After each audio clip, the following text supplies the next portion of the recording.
if I had to get something out of the bin for Liverpool culture, dust it back off and bring it back into our day-to-day Liverpudlian lives. Good songs for footballers who we like. We did at the start, the Genie One album. It's shit. It's catchy, but it's shit. I love it. Mane, it's catchy, but it's shit. I love it. No, I know, but this is how far we've fallen, Chris. You're accepting mediocrity. I'm not accepting mediocrity. I don't even know whether I'm FSG in or out. Stop escaping the microphone as well. Oh, I'm trying to shout loud. No, this is the problem. Nothing so, I think, because people can talk about, the money we're spending, the owners, the manager, the tactics, and blah, blah, blah, blah, blah. The thing that sums up Liverpool's decline more than anything else is our current horrendous songs and chants that we have for players. What's the best current song or chant that we have? Post goes to Tommy. Okay, I mean of the newbie for players that we have. I think it's probably them Phil too. Coutinho. Crap in the grand scheme of things on your scale. Phil Coutinho is like the tail end of the old way of doing things, where we picked a Lucas decent Leiva's catchy not too song. bad. Lucas Leiva, yeah, I don't mind Lucas Leiva, but again, I don't think it's that good either. No, it's not. You're right, Paul. You are right. These songs aren't good enough. But it is, for me anyway, it's from a more widespread problem.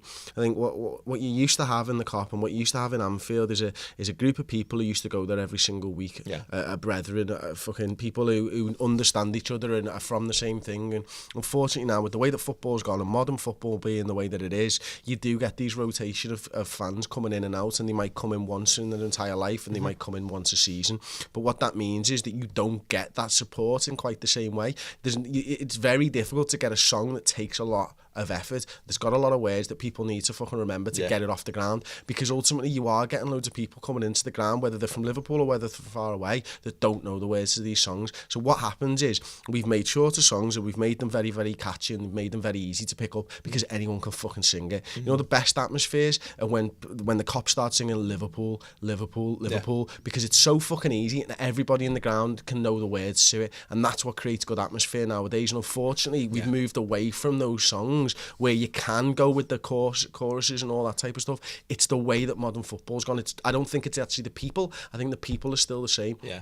A large part of them, especially up in those singing sections and stuff, they sing songs that I don't hear and that I've never heard before, and I don't know the words to, and I'd love to know some of the words. You go to away games and they're spouting all these songs. They're still there. They might not be current, but you can't get that. Even my favourite chant of all time isn't sung the way that it should be sung in the Kop. When you go to an away game, I was born under a liver bird, that is incredible, because that can go on for 10-15 minutes and create something and build up to something, and it's such an easy song, yet you can't do it in the Kop because it just dies out. You know what the problem? I think there's that, absolutely, but I think there's a couple of elements to it. Is that we don't have a genuine hero anymore who we're like desperate to give an amazing song to. Like the man is just fine. And I also think we're a bit accepting of that'll do.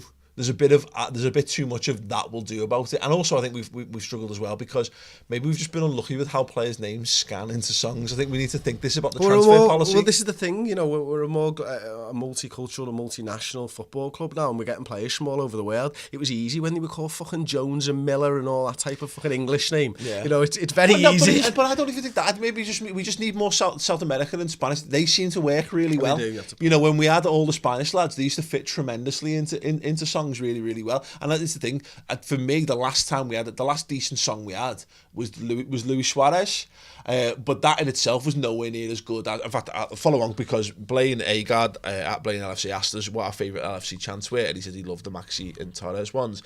This is the thing, the Torres chant, and I know he's like, you love that chant big time. Like that was the pinnacle, I think, in recent years of us creating an amazing chant for someone. The only thing I'm glad about is that we've been resistant to all the other same shite chants that everyone else seems to have. It's that I don't know the words, but that everywhere we go, every fucking team sings that. I don't know what the words are. I don't care to know the words. There's we've got Mesut Özil song and all that. I'm glad that, because I have this theory that, I think I've said this to you before, but I've not said it on a podcast before, so I'll say it now, is that football fans, and it goes back to what you were saying, it's becoming more and more like the wrestling. Yeah. And now I remember going to the Liverpool Echo to watch Raw taping a few years ago, and do you remember the Stone Cold Steve Austin what thing? Yeah, of course I do. So when we were wrestling fans, he invented that. What? Exactly. Please don't do it anymore. It makes me so angry. But it's one of those things where it came in and it was the worst thing that ever happened to wrestling, because what you come to realise when you go to the wrestling, it's 10,000 different people every single week, and they may get to go once, so they want to do the fucking what thing. And that's the thing that happens now, is that every football team has got the same fucking chants because they want to sing about Gerrard slipping. Exactly. They're the ones that go, and Liverpool have resisted that, but we are slipping and we're crumbling away. We need to actually build up something. You need trophies, you need big wins, you need big plays, you need things to happen on a world stage to be able to create these things. You need to go over to Europe and hear chants of other songs, because let's face it, lots of Liverpool's chants were from European teams and from on your travels. You hear songs and you see fans singing songs that you've not heard before, and you can take that and you can make that your own, because it's an experience that you've all got together. That's what makes football fucking so good. That's what makes chants so good, and that's what we don't have enough of. Well, exactly. And you look at what's happened. The best things that we've come up with lately have been Merry Christmas Everton. Yeah, brilliant. You know, and it's not like an amazing jump, but it actually is. And I'm gutted that we had to that's gone. You know what I mean? Because it was a good Mane song, and it's gone by the wayside. The other one, the one that's now a big part of it, is the Poetry in Motion, and We Are Liverpool. Yeah. That was a good chant. That's actually become an established chant. And it has, and that's because of the way that we played football at the time. Like, so you've got to get something from the team. To and like loads of people hated the Brendan Rodgers one, but at least it was something. It caught on. It did okay. Pascoe. Colin Pascoe's chant was a belter. Yeah.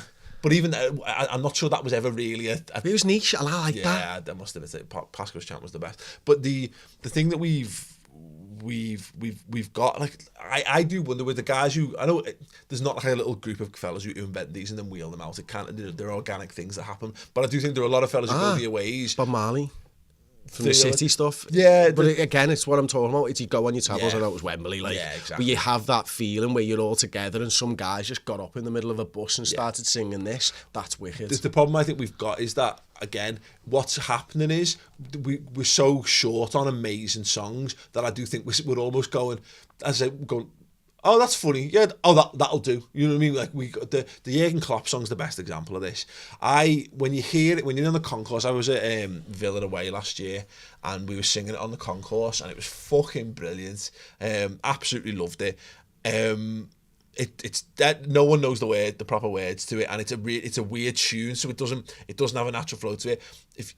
Let's be honest, all told, it's a bit shit. You know, the chanting and all that. It's crap. It's not as good. But like Jürgen says, he doesn't want us to sing it anyway. A, because it's shit, and B, because he wants us to be successful first before people start singing his name, which is great. So hopefully we develop that. But I do kind of feel like there's these little events will happen, maybe on a coach, or maybe we'll go to they have those boss nights and stuff in Liverpool, and someone whips something out and we go, that'll do. Whereas I think they've become the attempted good songs have become a bit niche, whereas they're not as, no one's hit upon it. We just need to stumble upon, like the Three Little Birds thing, like the Merry Christmas thing. We need to find a fucking boss catchy song. You know what annoys me? Sorry, I've been talking for 20 minutes now.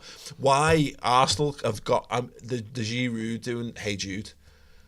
Like, why haven't we? I know maybe no one fits for it. Why that Liverpool should have a fucking Hey Jude variant instead of going to the constant like Danny Ings.